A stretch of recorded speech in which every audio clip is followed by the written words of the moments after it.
Welcome. This is budgeting time for most companies. Budgeting like no other. Budgeting without a safety net. As companies compare their original plans for 2020 with the results, they realize that something fundamentally needs to change about planning ahead. What assumptions can we make about technology investments and returns? How far ahead can we realistically plan? What should we change? Good news is that many surveys show digital project spend returns to pre-COVID levels. But where will companies spend their innovation budgets? We all hope that 2020 was just an aberration and next year will be different. But even if the pandemic will be over, and that's a big if, everything we know about planning has already changed. As I'm speaking with customers, investors, and consultants, this is nowadays the most common conversation. What will you do in 2021? And in my line of work, it's also which technologies can best help us get out of this mess the fastest. No one has dealt with this kind of disruption before, so therefore nobody really has the answer for it. It may be a scary thought, but each of us have to make some bets and live with them. There are some insights that emerge from the crisis, and those can be helpful as we chart our paths. First of all, we need to plan for shorter time horizons and multiple possible outcomes. The level of uncertainty in industries, markets, and trade is still high. It may be useful to plan for multiple upside and downside scenarios and play out what actions you would take in each of them. Then review the plans quarterly or monthly, depending on your business horizon. Planning for expansion and overinvesting can result in not being able to respond to additional market contraction. On the other hand, hunkering down and stopping new investments may make us miss a turnaround and a rapid expansion. In uncertainty, companies need to be less like agile traders and not long-term investors.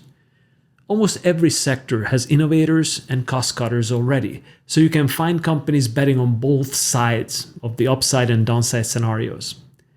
If you can afford it, make some big technology bets. If cash is tight, then make smaller bets and more often. Invest in projects with cash returns. One of the things that died in the crisis was soft benefits in business cases. Many project teams got caught flat-footed, not being able to deliver business results from aspirational projects. In this planning cycle, CFOs want to make the benefits real, preferably in cash terms. Many companies are also putting bigger emphasis on value realization or benefit tracking. This is in line with shorter planning horizons. If the value realization seems at risk, the CFOs will make easier course corrections than before. Companies are often even budgeting for value management offices as well. The pandemic changed the digital investment priorities. As remote work became pervasive, most companies already deployed the necessary collaboration technologies. It was a matter of survival. Now a lot of effort goes into securing the new distributed reality. Cybersecurity seems top of mind, protecting business when employees mostly left the secured walls of the enterprises. What used to be the exception, like threat modeling for the traveling executive and endpoint protection for unsecured devices, becomes the norm. Almost 80% of the companies recently surveyed plan to increase investments in cybersecurity. Digital platforms around AI and automations have greatly accelerated. Companies got a taste of how much more automation was possible than they had thought. In certain industries, bots held many processes together when staff was remote, or replaced furloughed employees for a period of time. Those companies now ask the question, why not automate everything that can be automated?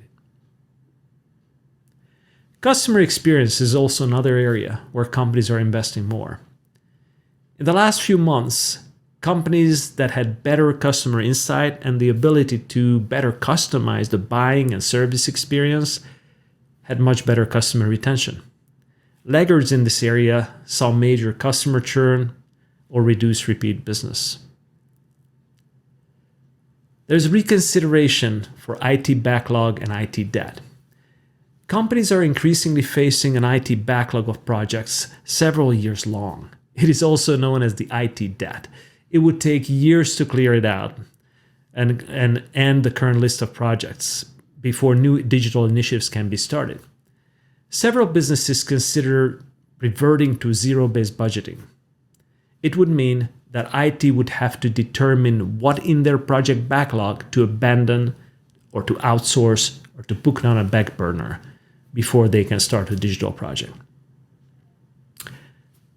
Another area, citizen development and low code is becoming mainstream because of the same IT bottleneck. Just as you no longer have typists to type letters for you, you may no longer have programmers to develop simple applications or automations either. Upskilling the organization so more employees can self-automate will be the norm rather than the exception. As a practical matter, staff can automate, will have higher productivity and therefore higher value for the organization at a time when job markets are extremely competitive. Also, more companies consider AI and machine learning training for employees. As digital tools become easier to use, companies consider broader training in these technologies to let IT focus on the most complex applications. The same way finance staff has used Excel macros and analytics cubes for years, we will see basic cognitive automation done by finance, HR, and call center personnel.